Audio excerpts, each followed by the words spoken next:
오늘도 하나님의 은혜가 함께 하시기를 예수 이름으로 축원합니다. 우리 하나님은 모든 만물을 만드신 분이십니다. 예수님은 이 땅에 오셔서 인류를 구원하신 분이시고, 그러므로 모든 만물과 모든 피조물, 동물들이나 또 사람의 육체나 사람의 영혼일지라도 다 하나님을 떠나서는 아무것도 할 수 없다고 성경은 말씀합니다.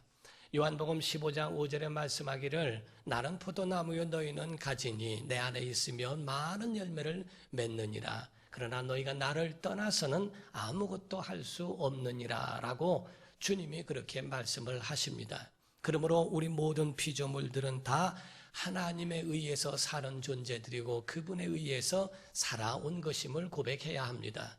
우리 어떤 사람들은 말하기를 내가 장사를 했고 내가 농사를 지었고 내가 열심히 노력해서 벌은 돈인데 그리고 그런 음식인데 무슨 하나님이 주었느냐고 그렇게 오해하며 말씀하는 분들도 있습니다. 그러나 우리가 하나님께서 근본적으로 우리에게 주시지 않으면, 하나님께서 근본적으로 해를 주시지 않으면 그 아무리 좋은 씨를 심는다 할지라도 그것이 열매를 맺을 수 없습니다. 입지 조건과 환경과 이런 것들이 맞아야만이 그것을 열매를 얻는 것이지, 그렇지 아니하면은 아무리 아침에 일찍 일어나고 늦게 누우며 수고의 떡을 먹는다 할지라도 아무것도 취할 수도 없고 가질 수도 없는 것이 인간의 삶인 것을 알아야 합니다.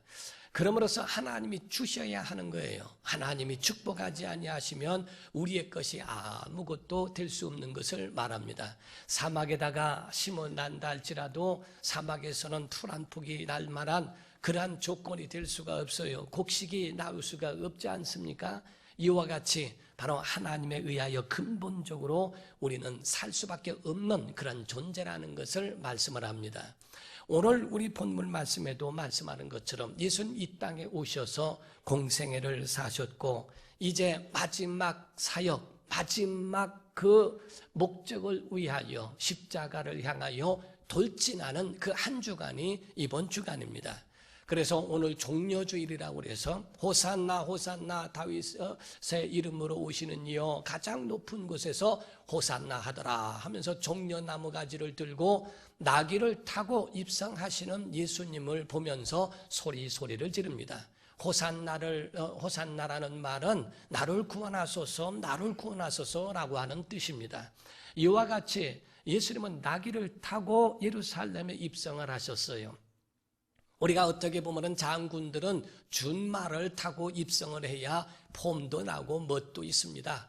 그래서 임금이나 왕이 올 때는 백마를 타기도 하고 아주 준막 훌륭한 말을 타고 입성을 해야 되는데 예수님은 나귀를 타고, 그것도 나귀의 새끼를 타고 들어오시는 모습이 얼마나 볼품이 없었겠습니까? 그러나 성경의 구약은 예언하기를 바로 그는 메시아, 그분은 자기가 겸손하심으로 인하여 말을 타시는 것이 아니라 나귀의 새끼를 타고 입성하신다고 하는 구약의 예언을 예수 그리스도께서 이루신 것을 말씀합니다. 그래서 주일에는 바로 예루살렘에 입성하셨고 종려주일에 그리 하셨고 월요일 날에는 성전을 정확히 합니다. 그 가운데 장사하고 교회 안에서 성전 안에서 막 장사로 떠들어대고 그것을 불합리하고 또 불법으로 하나님의 뜻과는 어긋나게 장사하는 그 모습을 보고 내 집은 만민이 기도하는 집이지 장사꾼의 구렬로 강도의 구렬로 만들지 말라고 그를 정결케 하시는 일을 하십니다. 화요일에는 무화과 나무를 향하여 열매를 제공하지 못하는 것에 대하여 꾸짖는 장면이 나오게 되고 수요일에는 바로 베단이라고 하는 그 지역에 들어가셨을 때에 향유를 깨뜨린 그 여인에 의하여 장례를 준비하는 것을 보이시며 목요일에는 성만찬을 통하여서 바로 예수님이 흘리실 피와 찢으실 살에 대하여 성찬을 나누면서 제자들에게 일러주시고 세족을 통하여 섬김이라는 것이 무엇인 줄을 알려주시며 그날 밤에 세 제자 베드로, 야고보, 요한을 데리시고 겟세마네 동산에 가십니다. 거기에서 몸부림쳐 기도하심으로써 이제 자기의 죽음을 준비하는 그 길에 마지막 클라이막스를 향하여 달려가시게 된 겁니다. 목요일 밤에 바로 기도하셨을 때에 돌 던진 만큼 먼 곳이지만은 얼마나 몸부림쳐 기도하셨는지 땀방울이 떨어져 핏방울 같이 뛰는 정말 피 같은 땀을 흘리시면서 몸부림치시는 그의 극심한 스트레스와 극심한 고민과 그런 그 고통을 얼마나 정말 심하게 생각했는지를 보게 됩니다. 그날 이제 새벽이 됐을 때에 잡히시게 되었고 금요일 날 아침에 가야바 집들 앞에 가서 거기서 신문을 당하고 고난을 받으며 빌라도를 통하여 사형 선고를 받고 십자가의 길을 가십니다. 그리고 거기서 당장의 죽임을 당하시는 그 마지막 목적을 이루시는 것을 보게 됩니다. 오늘 본문 말씀에는 십자가에 달리신 예수 그리스도께서 마지막 내가 목마르다 라고 하는 마지막 그 이야기를 하시며 다 이루었다고 고백하시고 숨을 거두시는 장면이 나옵니다. 인간의 욕구 가운데에 가장 큰 욕구는 생리적 욕구라고 이야기를 해요. 그런데 이 생리적 욕구 가운데도 가장 힘들고 중요한 것은 갈증의 해갈에 대한 욕구라고 이야기를 합니다. 왜냐하면 사람의 많은 퍼센트가 물로 되어 있기 때문에 그렇다고 합니다. 그래서 인간은 물이 생명이에요. 만약에 물이 부족하게 되면 살 수 없습니다. 우리가 태아는 97%가 물이라고 그러고 신생아는 77%, 어린이는 70%, 성인은 60%요, 노인은 50%가 물이라고 말을 합니다. 그 가운데 2%만 만약에 수분이 모자라도 갈증으로 호소하게 돼 있고 5%만 만약에 모자르게 되면 혼수 상태에 들어가게 되며 그리고 12%가 모자르게 되면 생명의 위협을 가한다고 이야기를 합니다. 그래서 우리가 누가 병들어서 병원에 가게 되면 바로 꽂아주는 것이 링거를 꽂아줌으로써 그 수분을 섭취함으로써 그 몸의 균형을 잡아주려고 한다고 이야기를 하지 않습니까? 이와 같이 사람에게 있어서는 바로 이와 같이 물이 생명인 것처럼 동물들에게도 마찬가지입니다. 우리가 케냐나 탄자니아 같은 곳에서도 약 3,200km를 그렇게 1년 동안에 물이 이동을 하는 이유는 다른 게 아닙니다. 풀과 물을 찾아서 그들이 움직인다고 이야기를 합니다. 누나 얼룩말이나 가젤 같은 그런 동물들도 3,200km 어마어마한 그 거리를 물을 찾아서 풀을 찾아서 움직인다고 이야기하지 않습니까?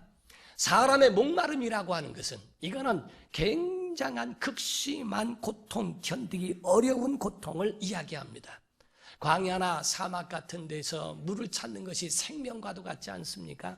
무슨 금이 필요합니까? 돈이 필요합니까?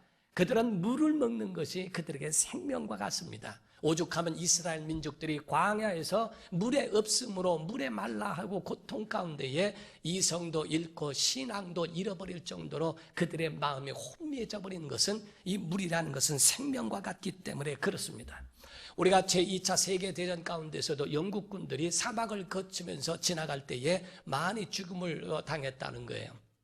정찰대가 와서 그들에게 분석한 결과를 보니까 그들 모든 사람들이 사막을 오면서 신기루를 보하게 됐고 그 가운데 그 물을 퍼마시는 것이 그들은 퍼마시고 죽었지만은 나중에 입을 검사해보니까 모래만 목에 가득하게 되었다라고 이야기합니다.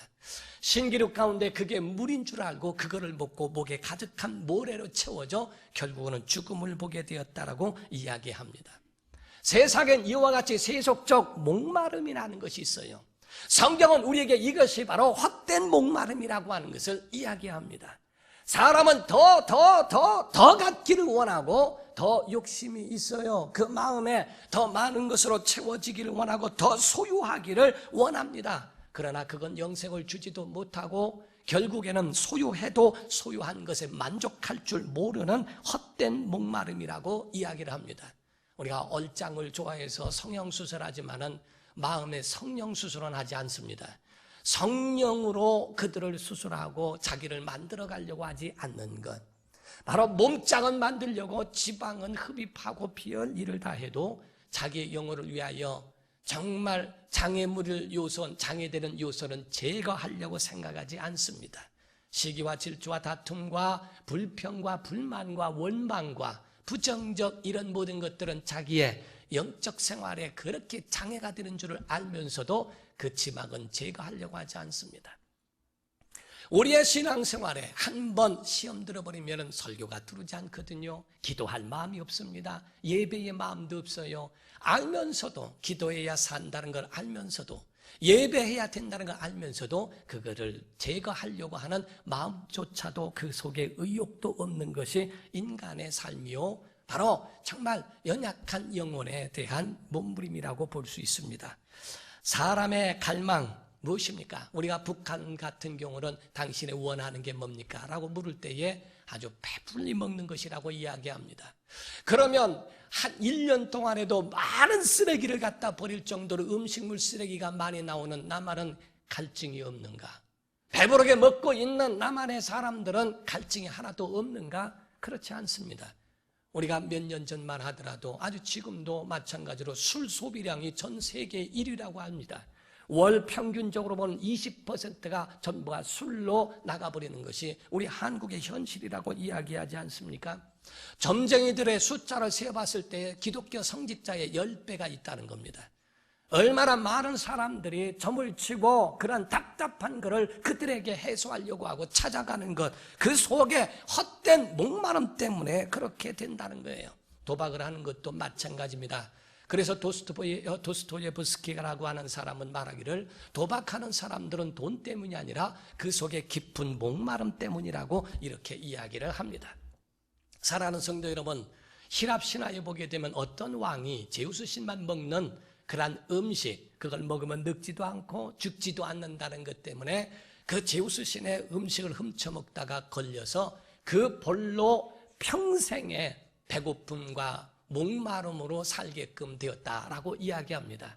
그 임금이 뭐를 먹으려고 하면은, 물을 마시려고 하면은 그 잔이 컵이 저쪽으로 물러가고, 또 가까이 가서 잡으려면 또 물러가고, 또 열매가 있어서 그 열매를 먹으려고 손을 뻗치면은 그 열매가 하늘 높이 올라가서 먹을 수 없도록 만들어 놓는 그런 갈증이 인간에게 가지고 있는 그러한 갈망이라고 하는 것을 표현하고 있어요. 그래서 만들어진 단어 가운데에 텐터라이징이라는 말은 바로 애를 타게 하는, 그리고 감질나는, 그것을 채울 수 없고 애를 태우고 감질나게 만들어 놓는 그 상태를 이야기한다는 겁니다. 이 세상이 그러하다는 것을 얘기하는 거예요. 어린아이가 사탕을 많이 먹어서 식욕을 잃어버린 것처럼 오늘날 영혼이 세상에 있는 문화를 너무 많이 접촉하고 많은 부정적 하나님께 대한 오해의 이야기를 듣더니 결국 영적 목마름이 없다는 겁니다. 세상의 목마름으로 채우려고 하고, 성령 충만했던 사람들은 충만함으로 다른 것이 보이지 않아요. 그러나 바로 성령 충만함이 떨어지고 은혜가 떨어지면 얼마나 세상보다 더 악한 사람으로 변화되는가. 빌리그리암 목사님은 그런 말을 했습니다.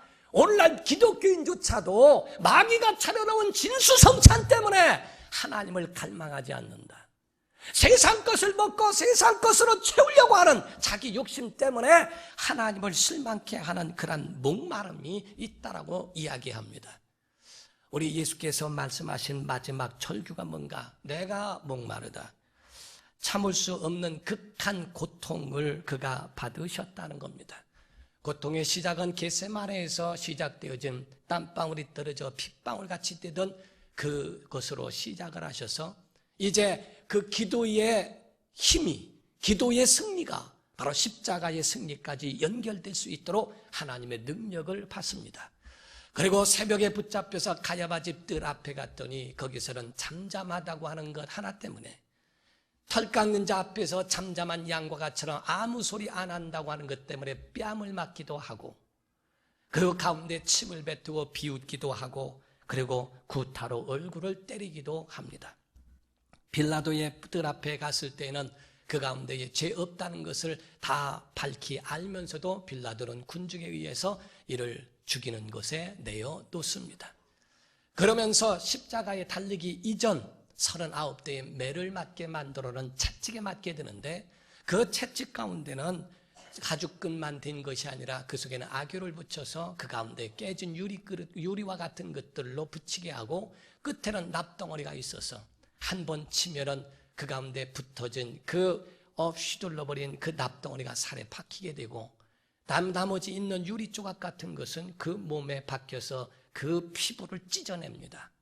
한 번 맞고 두 번 맞고 한 번 쳐서 그를 잡아챌 때에 찢어지는 피부와 그 속에 있는 그런 납덩어리에 박혔던 것으로 떨어져 나가는 살점의 아픔은 굉장히 이루 말할 수 없다고 그러죠. 그럼에도 불구하고 두 번째 때리고 다시 칩니다. 세 번째 칩니다. 세 번만 채찍에 맞아도 그 가운데 기절할 수밖에 없는 그 채찍을 39대의 매를 맞습니다.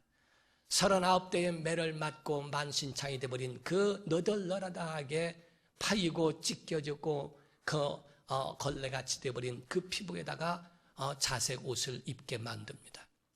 우리가 피 흘린 곳에다가 붕대를 감게 되면 나중에 그거를 잡아챌 때는 그 살점까지 같이 떨어져 버리죠. 그런데 그 가운데에 자색 옷을 입히고 온갖 조롱을 다 합니다. 가시 면류관을, 조롱의 면류관을 그 머리다 씌우기도 하고, 그 다음에 자색 옷을 벗기고 본격적으로 십자가를 지게 합니다. 온몸은 채찍에 맞아 피투성이가 되었고, 너덜너덜한 피부와 그 모든 것은 다 떨어져 나갔지만은, 그 나무로 십자가를 지어야 되는 그 비벼대는 그 상처 가운데에 그 나무와 비벼대는 그 고통은 이루 말할 수가 없죠. 많이 흘린 피 때문에 그 가운데에 쓰러집니다. 성지순례를 가면은 그 길이라고 해서 비아 돌로로사라고 하는 고난의 길이라고 그 여정을 목회자들도 그 길을 걸어가게 합니다. 7번에 넘어졌던 그 7번의 그 가운데에 넘어지셨던 그 자리를 이야기해 줄 때마다 눈물이 납니다. 그 가운데에 쿠레네 사람 시몬에게 로마 군병 중에 하나가 자초를 해서 예수님의 십자가를 대신 지고 가게 만듭니다. 나중에는 그 홍포조차도 벗겨버리고 십자가에 맨몸으로 십자가에 달게 합니다. 그 손과 발을 못을 받게 하고 십자가를 달리면서 거기서 9시부터 오전 9시부터 오후 3시까지 6시간 동안을 그 가운데 십자가에 매달리게 됩니다. 지금까지의 그 땀방울이 떨어져 핏방울이 되며 채찍에 맞으며 그리고 피 흘리시며 한 그 모든 그 고통과 그 어려움 가운데에 얼마나 목이 타셨겠어요. 내가 목마르다 하고 마지막 절규하시는 그 목소리, 탈수 현상이 일어나고 마지막 극심한 주님의 절규가 나오는 겁니다. 근데 문제는 왜 그분이 당해야 했나? 왜 그분이 십자가를 지셔야 했고 왜 그분이 목마르다라고 하셔야 했는가? 성경은 그분이 모든 만물을 지었다라고 되어 있습니다. 강도 바다도 다 지었고 산도 모든 것들을 다 지으셨다고 되어 있습니다. 세상에 있는 어떤 것들도 채울 수 없는 목마름을 채우실 수 있는 분이라고 말했습니다. 요한복음 7장 37절은 명절 끝날 곧 큰 날에 예수께서 서서 외쳐 가라사대 누구든지 목마르거든 내게로 와서 마시라. 나를 믿는 자는 성경의 이름과 같이 그 배에서 생수의 강이 흘러나게 하리라. 아니 생수를 주실 수 있는 분이 왜 목이 마르다 하셨을까? 왜 십자가를 지시하고 죄가 없는 분이 그렇게 하셔야 했을까? 성경 이사야서 53장에 보면은 3절 이하에 그는 실로 모든 인류의 인간의 질고를 담당하셨거늘 사람은 자기 죄 때문에 당하고 자기 죄 때문에 고통받는 줄로 오해했다는 겁니다. 5절에 보니까 그가 찔림은 우리의 허물을 인하며 그가 상함은 우리의 죄악을 인함이라. 그가 징계를 받음으로 우리가 평화를 누리고 그가 채찍에 맞음으로 우리가 나음을 입었도다. 이렇게 말했어요. 이 말씀이라는 것은 예수의 목마름은 다른 게 아닙니다. 인류가 겪어야 할 지옥의 목마름, 그것을 예수께서 대신 지셨다는 겁니다. 하나님의 아들이시면서도 육체를 입고 오셨기 때문에 인간과 똑같은 고통, 인간과 똑같은 아픔을 아신다는 거예요. 하나님의 아들이시기 때문에 아프지 않겠지. 그분의 능력으로 어떠한 견딜 수 있는 그러한 능력이 있겠지. 사람의 육체로 왔기 때문에 그분은 찢기시는 대로 아팠고 찢어졌고 다 피 흘렸고 고통은 우리와 다를 바 없이 그런 고통을 겪으신 이유가 뭘까? 인류를 위해서, 인류의 모든 죄와 모든 병과 모든 저주를 담당하기 위하여 하셨다는 거예요. 이단자들이 말을 합니다. 예수의 그 십자가의 죽음과 그 고통은 우리를 구원하기에 넉넉지 않다. 그래서 우리를 자기를 보냈고 자기를 믿어야 구원을 받는다. 천만의 말씀.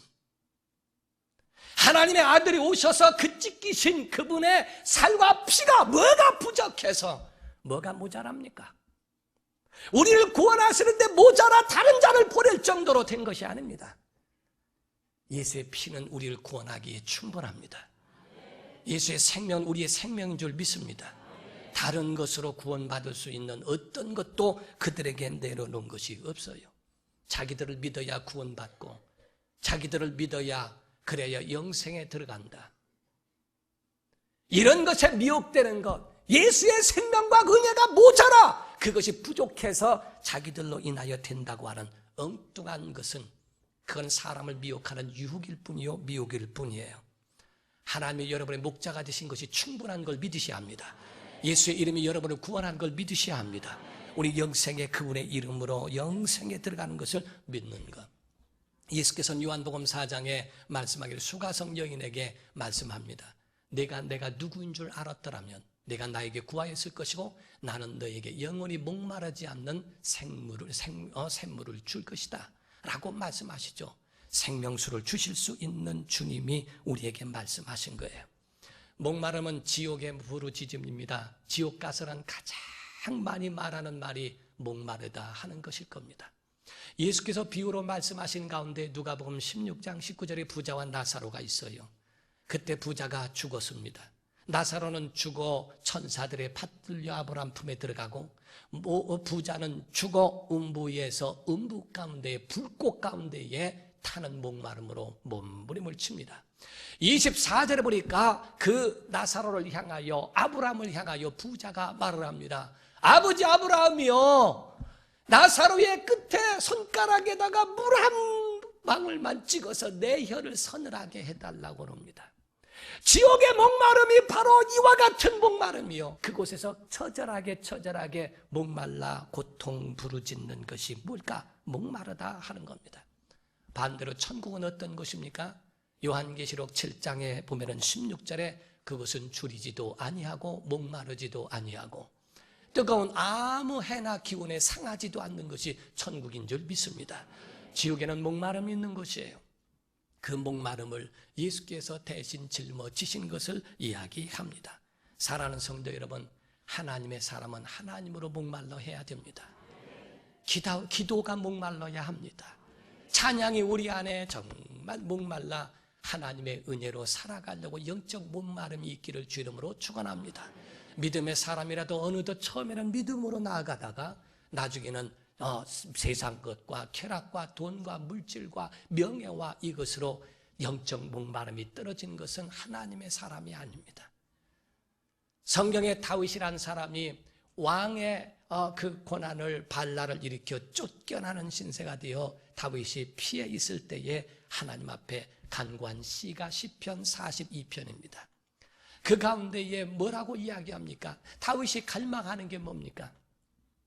하나님, 내가 왕국에서 쫓겨나니까 진수성찬이 그립습니다. 마치 애굽에서 나왔던 그런 광야에 있는 이스라엘 백성처럼 애굽에 가면은 부추도 있고 거기 가면 마늘도 있고 거기는 먹을 것이 풍족한데 갈망하는 것이 무엇입니까? 다윗이 말하기를 왕국의 침실이 그립습니다. 그 가운데 있는 시녀들도 많고 그 가운데 나의 평안한 것이 많은데 내가 왜 여기서 고생하는지 모르겠습니다.